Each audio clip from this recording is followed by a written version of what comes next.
Some have told us that we should not single out one country. I hear you. The United Nations were founded to protect the sovereignty of every state. But a regime that uses this power to violate the rights of its own people is violating the values of our United Nations. The High Commissioner and the Special Rapporteur has just made this very clear. What these rights are is not upon anyone's interpretation. These rights are stated here in black and white in the International Covenant on Civil and Political Rights, to which Iran is a state party. I quote, Article 19, the right to hold opinions without interference. I quote, Article 21, the right of peaceful assembly.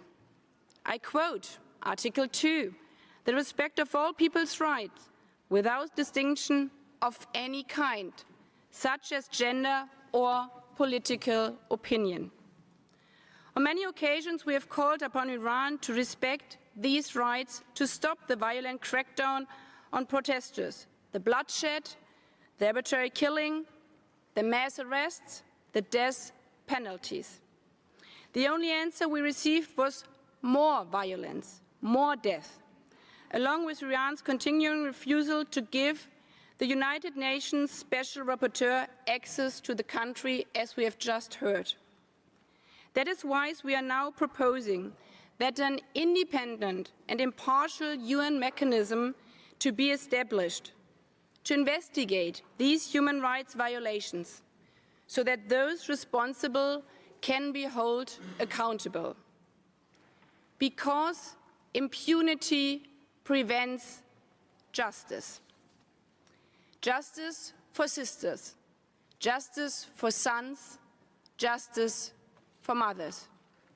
They have names: Gina, Adu Fazel, Minou. Today is about them. Today is also a test of our courage here in the United Nations, about our courage to speak out. We each represent our state, but we also represent millions of men, women, and children.